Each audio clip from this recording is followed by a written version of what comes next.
You are listening to In Studio from Simply Timeless. I'm your host, Jay Daniels.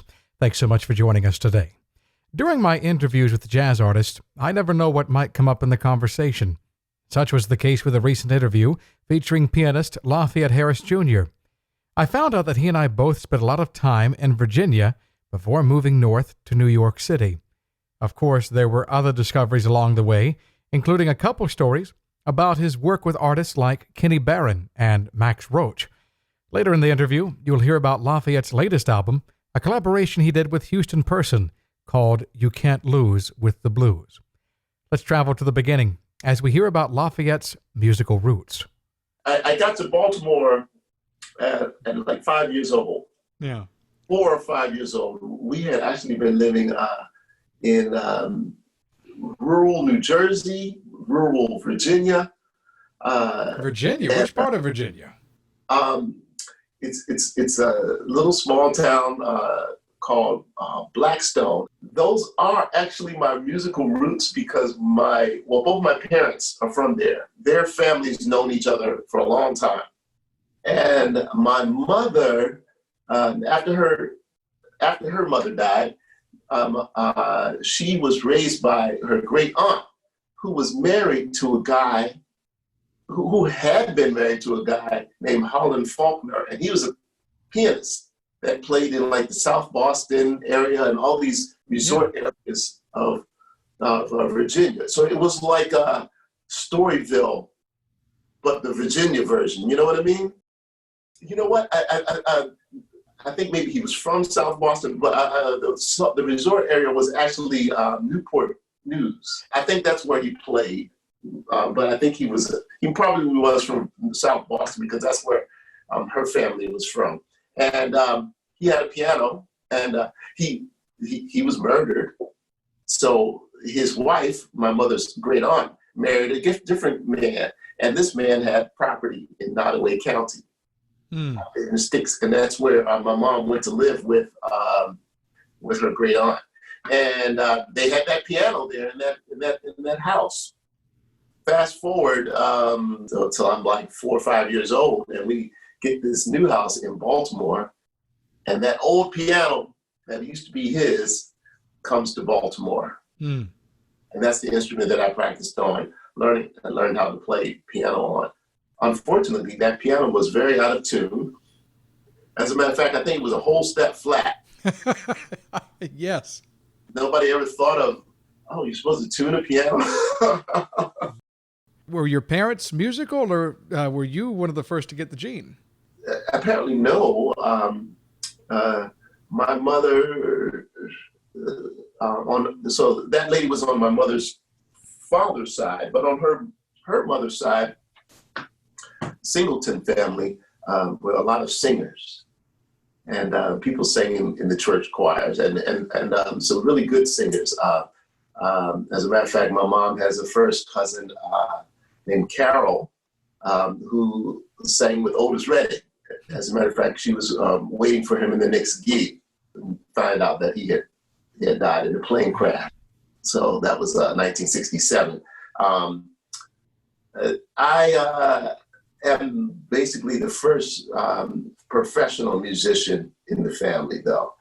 Yeah, and definitely the first piano player. So, other than the singers and this guy Holland Faulkner, that was through marriage way back 1920s, I guess. So, when you were growing up in Baltimore, what was surely there was some music that you would hear at the house every now and then. Yeah, my mom and dad loved music.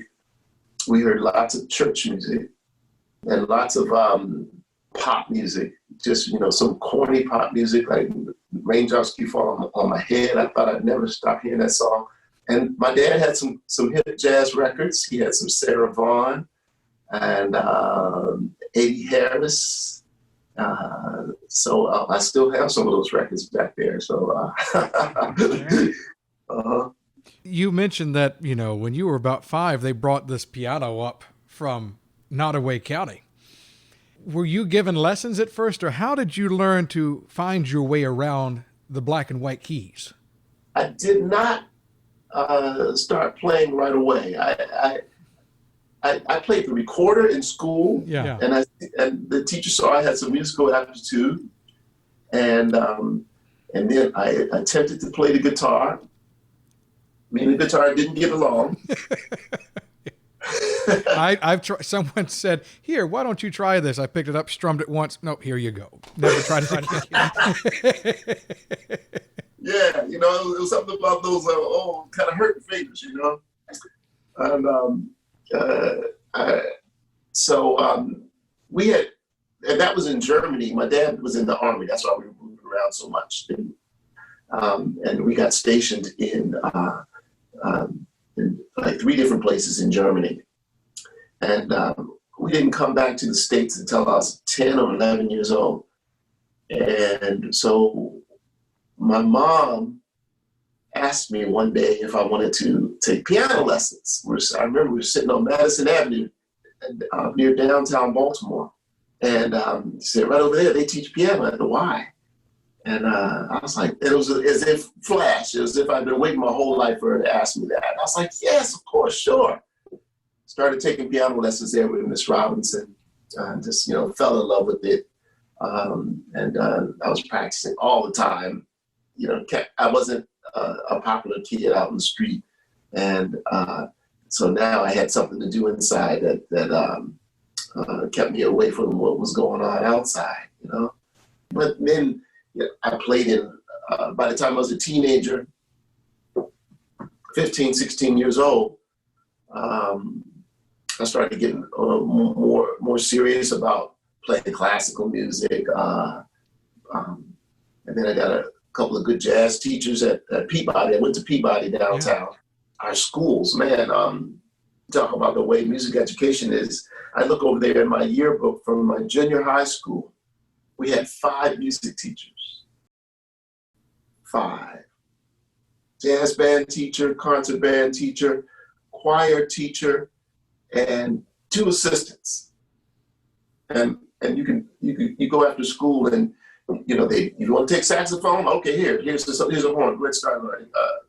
You want to work on your keyboards? You want to play the piano or you want to play the keyboard? What do you want to do?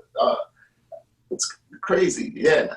Just the level of care that they gave to kids in those days who wanted to learn music. And then when I got to high school, I went to a technical high school, Baltimore Polytechnic. That was Green Spring Junior High. But when I got to high school, I went to engineering high school, and they only had 1 music teacher, but they did have a music teacher. And it was connected with an all-girls school next door called Western, and they had like maybe 3 music teachers. So I did have a pretty good experience in the public schools of Baltimore, learning music. All that's all gone for a long time. Since Reagan, that's been gone. I have a brother who's 4 years younger than me, and he went to the same high school. By the time he got to the high school, and he was playing music as well, they just started cut. It got smaller and smaller and smaller. Yeah. By the time he graduated, there was basically hardly anything. There are 2 paths by which a lot of people learn the trade, so to speak. They either go to school or they immediately go working and learn on the job. Which path did you take? I was lucky, again, in that I was doing both. I played in a pop funk band in Baltimore that played, disco, dance music, the stuff that people will pay to come and see shows with, as a teenager. And I was going to Peabody, studying with a guy named Charles Covington. I don't know if you ever heard of Charles Covington. He's still around. He must be in his 80s now, but he was George Benson's first organist. Now, I do know that name. George, yes. Yeah, so I was learning a lot from Charles Covington. So that increased my level so much from everybody else, who wasn't, studying with somebody at Peabody, because it was kind of pricey to go to Peabody. And then I went to 2 colleges in the Midwest. First college was Denison, my freshman year. I was going to be a physics major plus piano major. The physics didn't work out so well, and I stayed piano major and had two great teachers there in classical, Gwendolyn Schrader. I stayed 1 year there, and I went to Oberlin because I really wanted to focus on classical piano, and I got to Oberlin and gained a higher level of classical, but there was no jazz piano teacher. But we had a great a teacher of the department called African American Music, and his name was Wendell Logan. And so there I worked on, learning how to write for horns and small groups. And we had at Oberlin, it's just even before they got the jazz department, it was an amazing place to learn music. So I would be there during the school year. Summertime, I come back home to Baltimore. Hey, everybody, I'm back. And, we would just start hitting it, playing clubs. They kept on going. They had other keyboard players, but come and just jump back in, And there was a jazz scene there in Baltimore as well. And through Charles Funn, who was my music teacher at my high school, Poly, I met a lot of great musicians around Baltimore. Grew up with some of those people too. There's a guy named Gary Thomas, who was a great saxophone player. Benny Russell, George Gray, drummer. Cyrus Chestnut lived not too far outside of Baltimore. Oh my God, Mickey Fields was a legend saxophone player that Charlie Parker used to hang out with back in the day.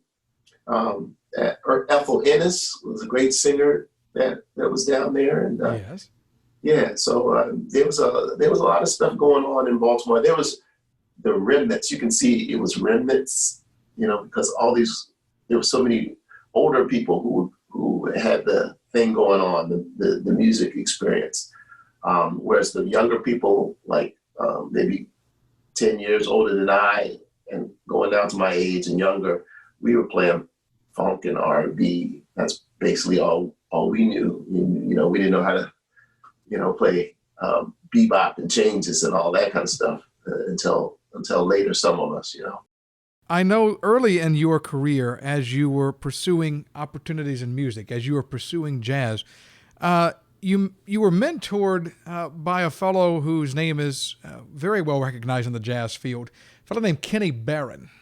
When I was at Oberlin, there was a great, McCoy Tyner came to Oberlin and played while I was there. In his band, he had on the front line, oh man, I had forgotten about that until then. Just then, that's how I met John Blake, the great violinist from Philadelphia. Gary Bartz was the saxophone player. So McCoy Tyner had a quintet, and John Blake, many of the string students just fell in love with John and said, "We got to have you back." And so that's what they did. They brought John Blake back the next year, and John had a new record out, and Kenny Barron was the pianist on it. And I had bought the record at the local store, and I was like, "This piano player, oh my God, I just love him," So John Blake gave me Kenny's phone number. And when I moved to New York, this was it's like my senior year, I guess, at Oberlin. So when I came to New York, Kenny Barron was one of those people I looked up, and I called him, and Kenny Barron was playing at a club on 14th Street, gone, like many clubs are. It's called the Angry Squire. And I went there and heard him play. They had an upright piano. It was not a fancy place. It was, just befriended him, and I started taking piano lessons with him at his house in South Brooklyn. And after being, there several months with him, I just decided, hey, he's teaching at Rutgers. I can go to Rutgers and work on my master's degree if I'm going to be, keep on taking lessons with him. So that's what I ended up doing. And so I ended up getting a master's degree at Rutgers in New Brunswick while studying with Kenny Barron. And he also introduced you to another A legendary name in jazz, fellow by the name of Max Roach. That's the absolute truth. You sure did. Well, I hope it's the truth. It was on your website. I still remember the day Max Roach called. I think I got the cassette tape. You know how you used to have the cassette tapes with the answer machine, the little one?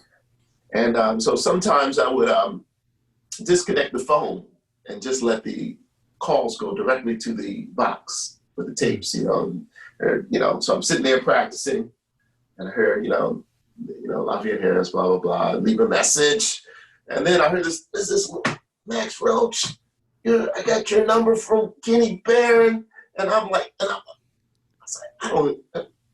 go and I try to grab the phone and I put the cable back in and hello, is this really Max Roach? I thought it was, a friend of mine playing a prank on me, but it was really Max Roach. And so that was the beginning of a big deal for me. What was that, 1992, 93? Yeah, 93. Our first show was at the Count Basie Theater in Red Bank, New Jersey. Let's say like the day before we were supposed to go down, he called everybody and said, it's canceled. And I was so disappointed because we had rehearsed. And then at about 12:30 at night, called back, it's on. Be ready to go tomorrow. So we went down to Red Bank the next morning, and we had a day or two. I think we had actually one day of rehearsal before the show. Max put these kind of big things together. It wasn't like, let's play Cherokee, No, that's the first time I'd ever seen a jazz musician work with a rapper. Who was the rapper? Some kid that was about 15, 16 years old, and I didn't know him. Max played the drum beat. I remember in rehearsal, Max told the kid, hey, you can fire me at any time you want. Here's my beat that I'm going to give you. Well, Max could do what he wanted to. I mean, by that point, he was solidified in the world of jazz. Did you believe that your career was on a path to where you would essentially be working alongside many of what people call their jazz heroes? Wow, did I believe that when I was young? I thought that it would be different. I guess I had the first inkling that I would possibly become a professional musician. My brother said something about, you're going to be a professional musician, just in passing, after, we were, playing in the basement, so I don't know. So maybe that was a kernel of thought in my head. I thought that I'd probably have like more just Lafayette Harris solo thing, and I wouldn't be playing with all these greats. I didn't think I would be able to, play with a master like Max Roach. People had faith in me. Kenny Barron had faith in me, I remember the first time he said he was going to recommend me to someone, and I was like, going to recommend me to this person? I don't even remember, but whoever it was, I thought extremely highly of. He says, yeah, you ready? Yeah. So it was a really big deal to get recommended to Max and all these other people just over the years, many of them that I already knew about. It was a great surprise, a beautiful surprise. And then I met so many other people that I didn't grow up knowing who they were,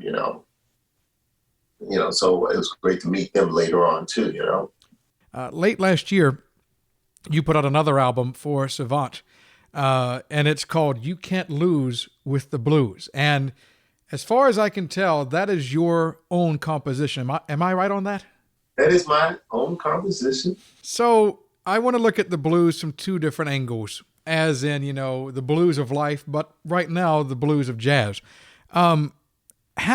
How do the blues, as in like the 12-bar blues, the format, how do you think they fit into the jazz conversation? Why do you think the blues are essential to jazz music? The blues is the most American music form there is. It is at our roots of society. People coming from all over the world, coming here to this land, America, and that blues grew out of that experience of all those people coming together, Europeans, Africans, the natives here, and that, pain from that period made that beautiful sound. So when Americans hear the blues, what they're hearing is they're hearing themselves, a little bit of themselves. They're hearing their parents, their grandparents. So I think that's one of the reasons why it resonates with people so wonderfully. It's simple. It can even be simpler than 12 bars. It's an organized blues, and it doesn't have to be organized. There's something just very organic about those ingredients. Those ingredients came from people. And so that's just a powerful thing. You can't make that up. They say you can't make this stuff up. You can't make that blues up. So when you have the blues as an ingredient in your music, you can't lose. So that's why. There it is. There's the title. And you worked alongside two tremendously talented gentlemen. I had the pleasure of meeting Peter Washington recently, great bass player. He was playing with Ken Poplowski on a gig at Birdland. And you also have drummer Lewis Nash, who I first heard him on some of the Oscar Peterson recordings in the 90s. How did each of you approach the particular selections for this album? And it's not just standards. There are some jazz standards. There are also some originals like You Can't Lose with the Blues or the blues for Barry Harris. And there's even a blues treatment, and I love this, of a Jerry and the Pacemakers tune, Don't Let the Sun Catch You Crying. How did you approach, the selections that you chose for the album? There's a mastermind behind this. His name is Houston Person. Me and Houston, I had been playing in Houston's band for some time, and we had also played with a lady by the name of Ernestine Anderson. And I'd known Houston since I moved to New York in 1985. And I guess 20 years went by before I started really playing with him. That's when, he kind of really started to see what I was about and what I could do. Of course, I've been watching him and hearing him forever. We would have conversations on the phone about music, about the different styles of music, about particularly jazz. And one of the topics that we came upon was this regionalism. It's the different areas of America produce different sounds, even in jazz, And we kind of got to the agreement that a bluesy sound and a bluesy feeling was something that was natural for me, having grown up in Virginia, Baltimore, So he suggested that I should do something that was natural for me, do a recording that was natural for me, and so that's why we went to the blues concept in the first place. I got to add something about that song, You Can't Lose with the Blues. The title, actually, I had in my head for decades. I guess I was still in high school. Yes, I was definitely in high school. We played a gig on Pennsylvania Avenue in Baltimore. We had time for one more song before we shut it down. What are we going to play? We asked each other. And there was an old black man in the audience, and he says, well, you can't lose with the blues. So we didn't even play a melody. We just started playing a blues, whatever key. And that ended up being our best tune of that night. So in my head was planting that seed since I was a teenager. So I introduced that song to Houston. I forget the name of the album that we ended up doing it on. He asked me, I'll bring a tune, we'll try it. So I wrote, there was a blues that I had already written. As a matter of fact, it's one of the tunes on my record. But I brought this tune into Houston and we played it and said, oh man, okay, yeah, it sounds good. Yeah, okay, boom. So I went home. When I got home, I thought, didn't really fit Houston. And so I'm just thinking, because Houston needs something like, and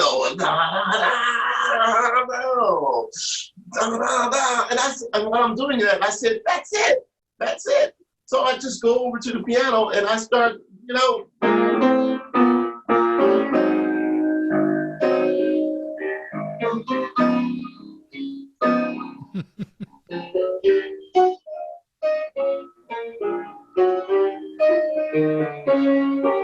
So I finished writing this, and there's not much to it to write.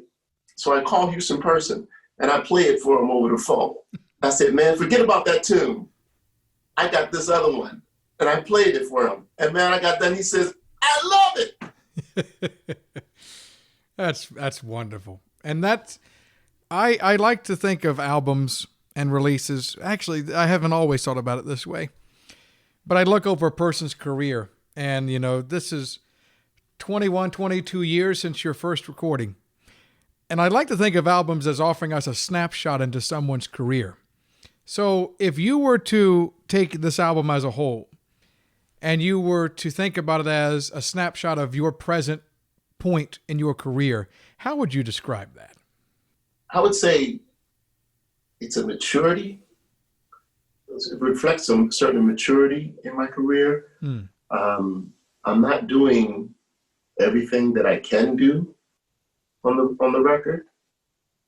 I'm narrowing it down to a certain sound and letting that part of my soul have the spotlight. It's not like a really time for lots of fourths and, bashing on the drums and glissandos on the piano or whatever, Can you sustain interest in this particular area for the length of a whole CD? Let me look at the blues from another way. The blues of life. During this season, or really any season, have you had to deal with your own blues in life? And how did you get through those? It's funny you should ask that question.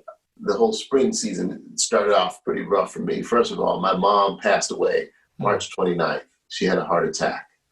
That was, a heartbreaker. So it brought my immediate family much closer together. My mom and dad, and not my mom, but my dad and my sister and brother, and all the people in my life that I love, and they know who they are. That somehow gets into your music and takes you to another level. So I hope that it will. You are considered a go-to pianist by many in the jazz world. And that's a term that people don't give out lightly, a first call or a go-to pianist. You are in demand. People respect your work. People enjoy working with you. Why do you think that you have been given the many opportunities that you have in this life? Aside from having the ability to fulfill obligations or to fulfill the needs of someone who's hiring you as a piano player, you have to have the kind of the right attitude and be willing to be flexible. Flexibility is really a big part of it, and I think flexibility is a choice that you make. You choose to be flexible.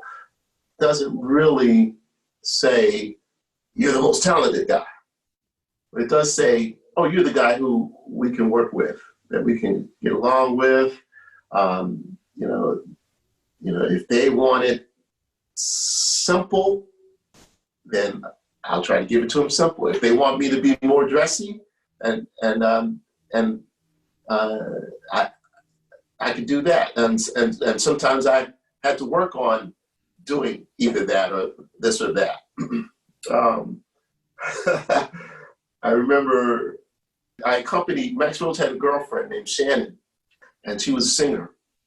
and he would produce her shows sometimes, and I was a piano player, and he wanted me to play Round Midnight in a certain way while she sang it. And I just was not used to playing so much while the singer was singing, you know? But that's what he wanted. And it took me a while to adjust to that, you know, after some screaming and hollering. But I did finally figure it out. And that was a great learning experience, because I started developing an ear for it and a way of doing it in my own way that was would be satisfactory to other singers, you know. So it didn't have to be blung, blung, blung, blung. It could be more dressy, you know. So that came in handy later on in my career when I was playing with Ernestine Anderson. One last question. Take it for what you will. Why music? You know, when you're young, you don't know that much. Many people, while young, they do it to get attention, you know. So the opportunity to have a positive relationship with your peers, or, you know, have people see you in a certain way, and, you know, get girls, or, you know, guys, or whatever you want, you know. I never got any girls with mine, I can tell you that right now. I tried. No. You play really slow. Okay. But someone very intelligent in Japan said to me that the arts is a great reflection of what's possible for mankind. Their most beautiful self can be demonstrated in the arts, whether it's music, whether it's painting, whether it's acting. You get to demonstrate. I'm sure if you've seen a beautiful movie about a beautiful person or a beautiful idea, it's like the best way to see how beautiful mankind can really be. So music, I think that's just the great thing that fulfills it for me. Lafayette Harris Jr., this week's guest during In Studio from Simply Timeless. The name of the album is You Can't Lose with the Blues, and it's available from Savant. Be sure to visit his website, LafayetteHarrisJR.com. We look forward to the next chat with Lafayette in the months ahead. Special thanks to you also for taking the time to join us this week. Until next time, I'm Jay Daniels, and this is In Studio from Simply Timeless.